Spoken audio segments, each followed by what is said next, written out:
Assalamualaikum warahmatullahi wabarakatuh. Perkenalkan, nama saya Nugur Ramadan, kelas A NIM 20020011501008. Untuk video kali ini adalah tugas ujian tengah semester dari mata kuliah Sejarah Arsitektur Dunia. Pertama adalah arsitektur kuno. Arsitektur kuno yang saya ambil di sini adalah dua, Mesir kuno dan Mesopotamia. Yang pertama adalah arsitektur Mesir kuno. Dari peninggalan bangunan-bangunan yang masih bisa disaksikan sampai sekarang menunjukkan bahwa bangsa Mesir telah memiliki kemampuan yang menonjol di bidang matematika, geometri, dan arsitektur. Peninggalan bangunan Mesir yang terkenal adalah piramida dan kuil yang erat kaitannya dengan kehidupan keagamaan. Bangunan selanjutnya adalah kuil yang berfungsi sebagai tempat pemujaan dewa-dewa. Kuil terbesar dan terindah adalah kuil Karnak untuk pemujaan dewa Amon-Ra. Kuil karena panjangnya lebih kurang dari 433 meter atau 1.300 kaki, tiangnya setinggi 23,5 meter dengan diameter lebih kurang 6,6 meter atau 20 kaki. Tembok, tiang, dan pintu gerbang dipenuhi dengan lukisan dan tulisan yang menceritakan pemerintahan raja. Jadi tulisan yang digunakan di sini seperti kita tahu bahwa tulisan Mesir kuno itu adalah tulisan hieroglif atau huruf hieroglif. Untuk jenis atau karakteristik bangunan Mesir kuno itu dibagi menjadi tiga, yaitu bangunan untuk dewa atau kuil, bangunan makam seperti yang kita tahu piramid, dan bangunan rumah tinggal biasa terbagi jadi dua, yaitu rumah tinggal untuk bangsawan dan rumah tinggal untuk rakyat biasa. Bangunan kuil. Bangunan kuil biasanya merupakan suatu kompleks pemujaan yang lengkap mencakup tempat tinggal para pendeta, termasuk dengan kolam suci, bengkel kerja, dan lain-lain.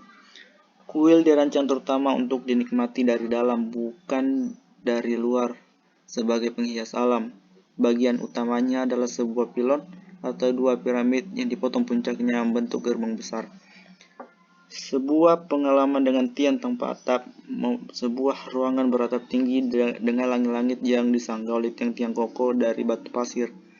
Sebuah tempat suci sebagai kamar pribadi dewa yang tersembunyi di belakang dinding dan dikelilingi kamar-kamar upacara yang berukuran kecil. Kuil tersebut makin ke belakang makin meninggi, mengikuti teras-teras lantainya.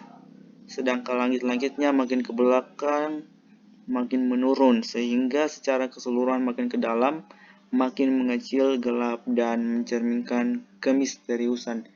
Jadi untuk karakteristik kuilnya ini makin ke dalam itu makin sempit, sehingga makin ke dalam makin susah untuk dilalui. Selanjutnya adalah makam Firaun atau yang kita kenal dengan piramida. Bentuk yang datar di bagian atasnya dan miring pada sisinya dibuat dari bahan batu yang dinamakan mastaba, atau dalam kata bahasa Arab yang berarti bangku, yang pada mulanya tinggi kurang lebih dari 500 meter. Mastaba tersebut dihias bata bagian luarnya menurut pola yang geometrik. Dalam mastaba ini biasanya di bawah tanah terdapat beberapa kamar, satu untuk jenazah dan lain untuk barang-barang milik orang yang meninggal tersebut.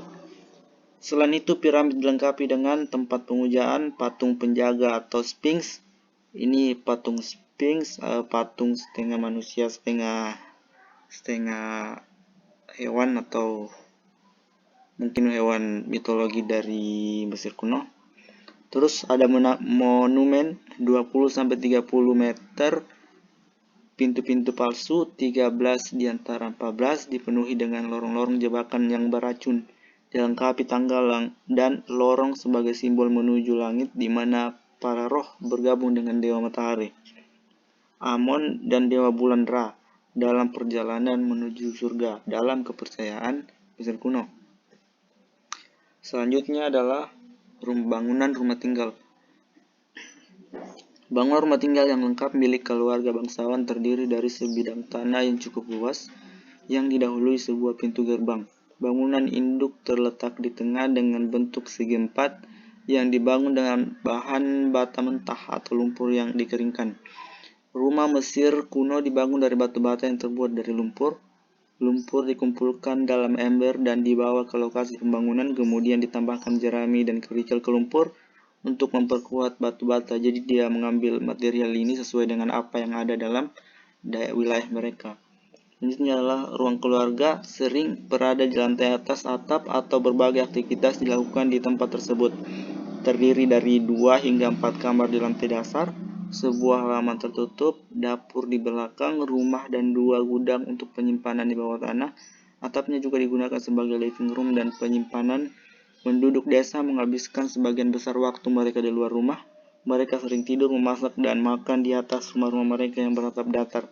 Jadi rumah-rumah mereka ini bertingkat.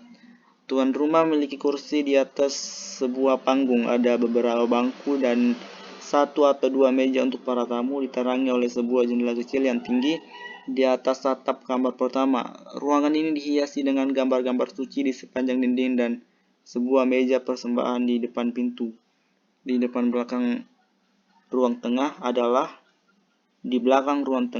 sebuah lorong dengan pintu di sisi menuju kamar tidur. Arsitektur kuno kedua adalah arsitektur Mesopotamia. Jadi arsitektur Mesopotamia ini ada ketika para pengembara mulai menghentikan kebiasaannya dan menetap di dusun-dusun.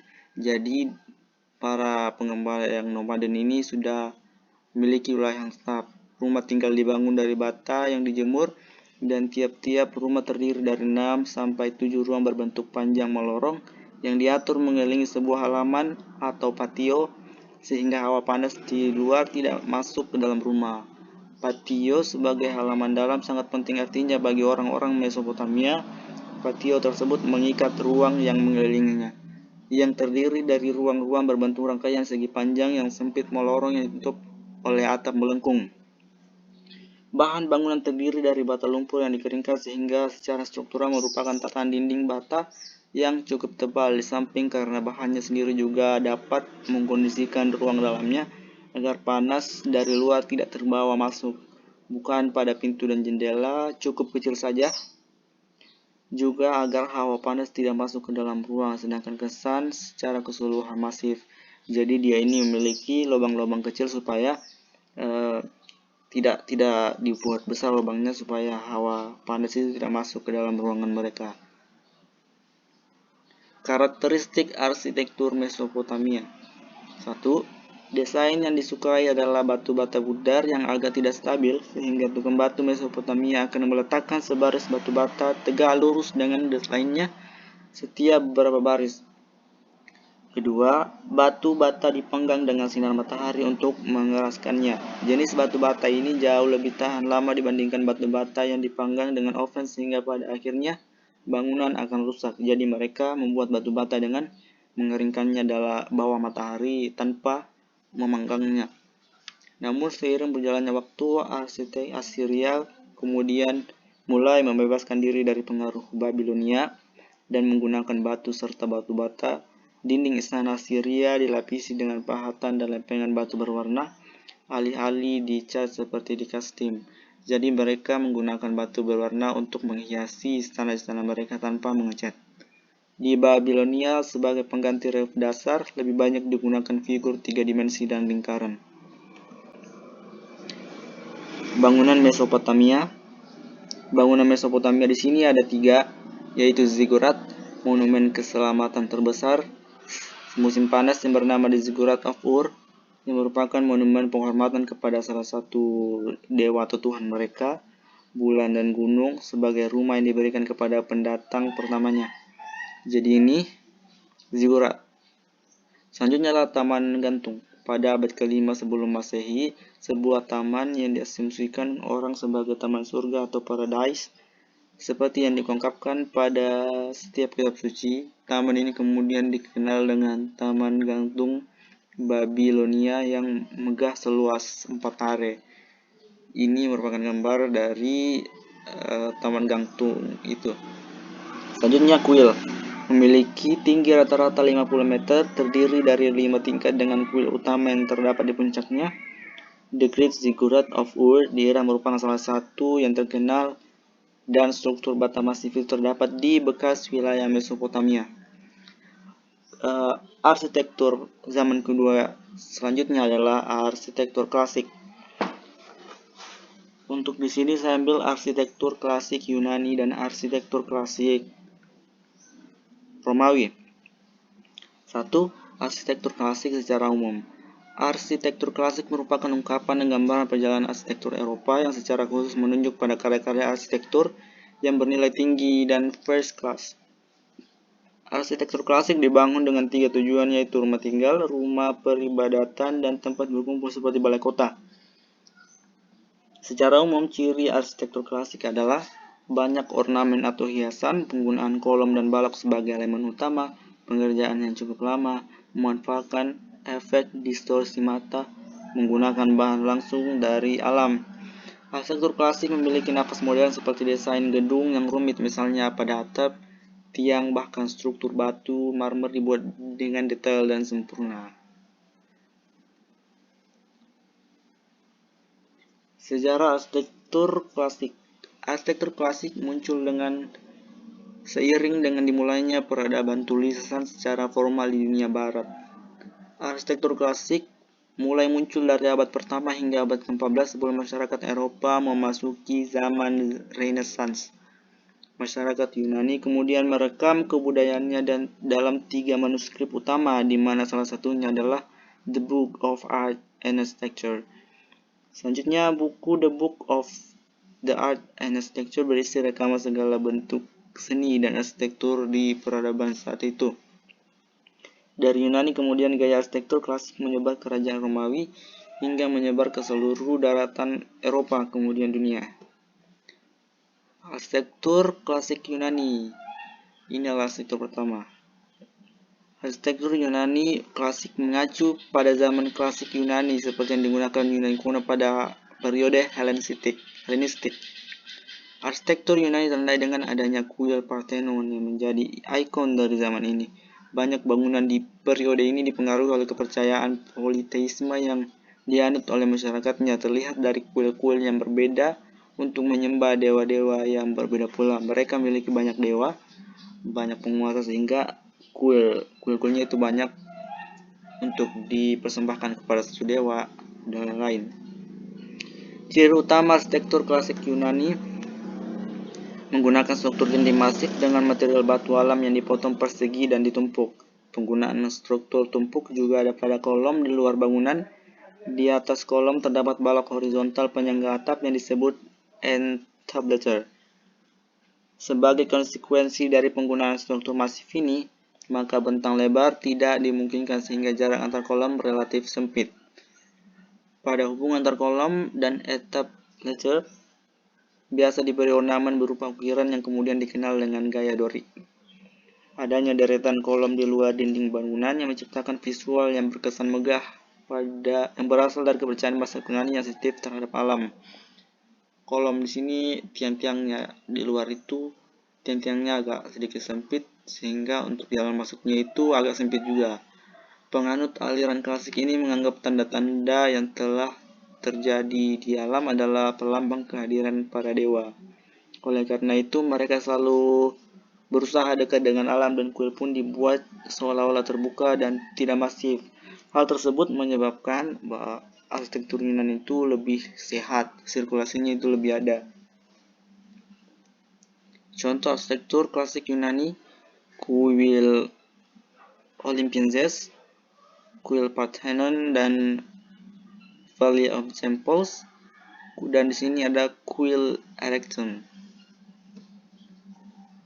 Kuil Parthenon. Parthenon adalah kuil untuk Dewi Athena yang dibangun di puncak tertinggi di Athena.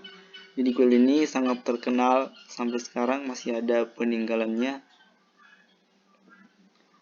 Selanjutnya arsitektur jenis kedua pada masa arsitektur klasik yaitu arsitektur klasik Romawi.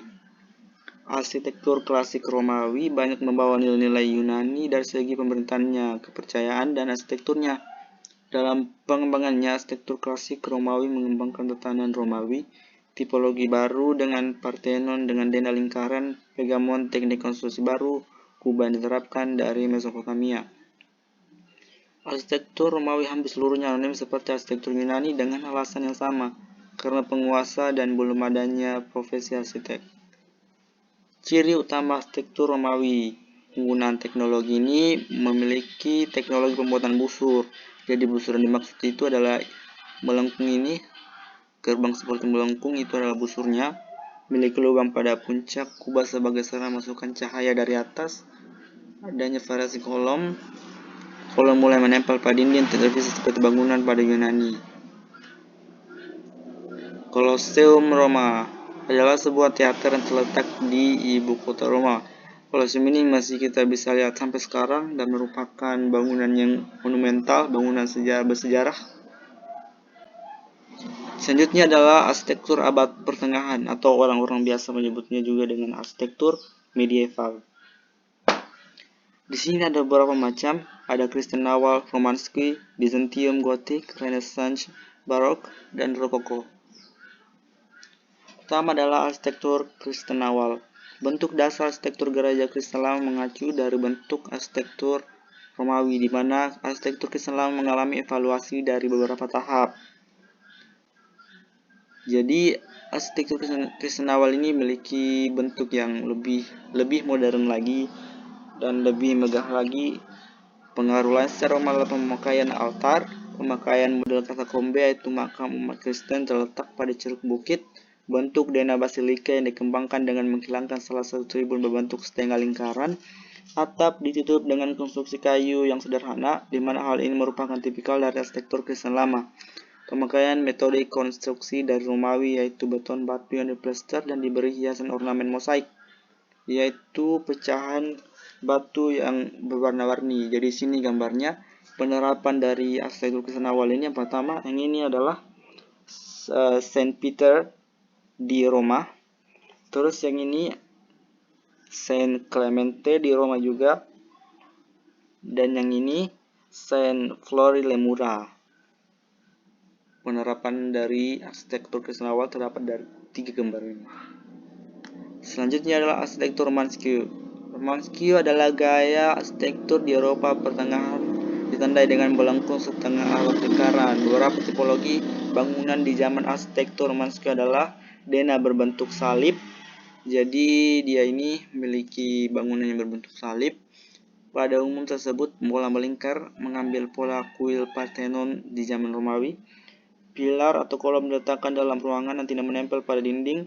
Pada arsitektur Romanesque berbentuk salib selalu dimulai dengan bentuk lengkung atau tumpul. Jadi untuk penerapannya dua gambar ini. Gambar yang pertama adalah Franca Saint Front dan gambar yang kedua yang ini itu adalah Durham Cathedral yang berada di Inggris. Selanjutnya adalah arsitektur Bizantium. Gaya arsitektur Bizantium yang bermula pada abad ke-6 ini tumbuh dari berbagai dasar dan akar kebudayaan. Gaya klasik seni Romawi hedonis yang tidak berbau keagamaan. Budaya pembuatan makam bawah tanah gaya gereja Kristen Romawi dari abad 1 sampai 3. Banyaknya pembangunan gereja kuno di Yunani. Karakternya berawal dari abad ke-5 hingga saat ini dicirikan dengan perkembangan gaya baru dari kubah yang menutup bidang poligon atau persegi untuk gereja, makam, atau tempat pembaptisan. Penggunaan sistem kubah untuk konstruksi alat bertolak belakang dengan gaya Kristiani kuno. Membangun kubah di atas denah bujur sangkar menimbulkan kesulitan. Jadi kita bisa lihat di sini saya mengambil contoh dua contoh arsitektur Bizantium. Gaya arsitektur Bizantium ini pertama itu Hagia Sophia yang berada di Turki, ini peninggalan Romawi, dan Kubah Sakhra yang berada di Yerusalem ini yang merupakan gaya arsitektur Bizantium. Dari keduanya kita bisa lihat kubahnya ini sama. Kubahnya ini berbentuk seperti jeruk yang dibelah dua. Jadi ciri khasnya di situ untuk kubah dari arsitektur Bizantium ini. Selanjutnya arsitektur gotik. Terdapat menara pada bangunan gereja, biasanya terletak pada bagian depan atau belakang bangunan.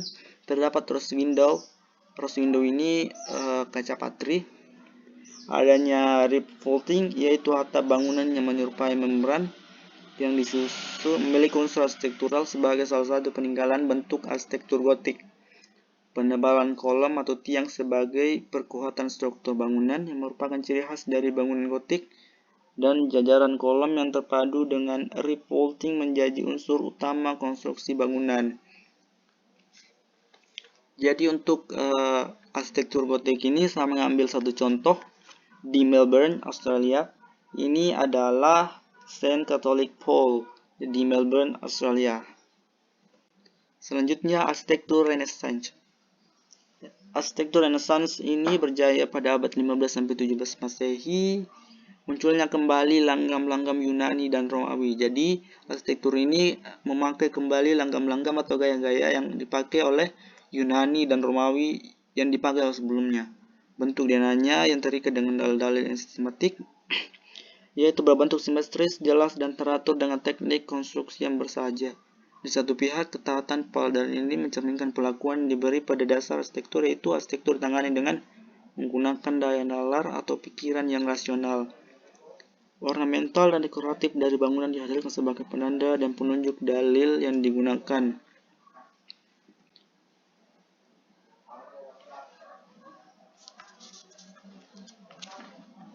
Selanjutnya, arsitektur barok. Pada periode ini marak dikembangkan seni melukis langit-langit. Jadi pada masa arsitektur barok ini, langit-langit itu banyak dihiasi dengan lukisan-lukisan. Rokoko merupakan wabah penggunaan ukiran 3 dimensi berbentuk kurva. Pada rokoko, ornamen bangunan begitu banyaknya sehingga dasar geometrinya tak terlihat. Jadi di sini banyak hiasan-hiasan yang memakai hiasan 3 dimensi, lukisan 3 dimensi yang sangat banyak sehingga untuk bidang geometrinya sendiri tidak diketahui saking banyaknya ornamen yang ada. Gaya barok terlihat lebih dinamis dengan sudut-sudut bangunan yang melengkung. Pilar-pilar berbentuk memutar, langit-langit dipenuhi fresko atau wall painting, pahatan-pahatan dan penggunaan cahaya dramatis yang langsung menyorot karya-karya seni di dalam gereja agar terlihat lebih teatrikal.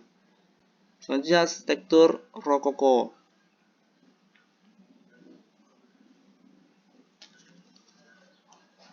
Arsitektur rokoko dalam kaitannya dengan rokoko melambangkan cinta, kurva cinta seperti kerang, dan fokus pada hiasan bangunan. Jadi untuk arsitektur rokoko ini dia fokus dalam hiasan, dia fokus pada estetika, atau kalau arsitekturnya dia fokus pada Venustas. Ciri-ciri yang diusung bangunannya: warna terang digantikan oleh warna pastel. Struktur bangunan diiringkan untuk memberi kesempatan interior lebih berbicara, memainkan imajinasi pengguna. Bangunan melalui detail-detail yang halus namun rumit. Masuknya unsur detail dari dunia timur, khususnya Cina dan Arab. Melengkung, kurva, asimetri, patung, dekoratif, serta lukisan yang menyatu dengan struktur. Jadi arsitektur ini memiliki patung yang langsung menyatu dengan bangunannya sendiri. Di sini contohnya ini saya memberikan contoh satu. Ini adalah Istana Solitude. Selanjutnya, arsitektur masa ketiga, yaitu arsitektur revolusi industri. Arsitektur revolusi industri modern berkembang pada masa 1760 sampai 1863 karena adanya perubahan dalam teknologi, sosial, dan kebudayaan. Jadi arsitektur itu mulai berkembang. Revolusi industri ini mulai berkembang karena adanya teknologi yang lebih maju digunakan oleh manusia. Perubahan dalam bidang teknologi bangunan, terutama dalam konstruksi. Pemahaman untuk bidang konstruksi manusia di sini sudah mumpuni. Perubahan pada perkotaan atau perkembangan kota, perubahan dalam kebudayaan menyangkut gaya neoklasik. Untuk penerapan dari revolusi industri ini, saya kasih dua contoh. Yang pertama, ini bisa kita lihat. Yang gambar pertama adalah Crystal Palace. Dengan arsitektur revolusi industri terlihat lebih modern dan Menara Eiffel. salah satu monumen yang terkenal yang berada di Paris, Prancis. Selanjutnya, keempat, arsitektur pasca revolusi industri atau modern.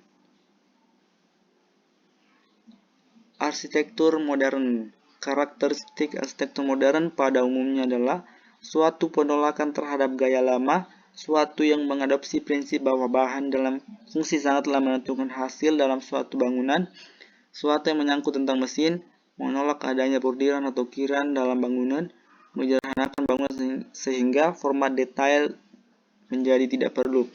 Jadi arsitektur modern ini menyederhanakan hiasan yang ada dan lebih untuk memerhatikan prinsip bahan dan fungsi sangatlah menentukan. Jadi dia ini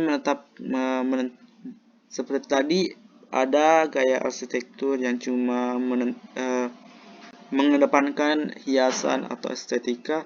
Untuk arsitektur modern ini dia itu lebih mengedepankan bahan dan fungsi, atau dalam bahasa arsitektur itu utilitas dan firmitas, menolak adanya bordiran atau ukiran dalam bangunan.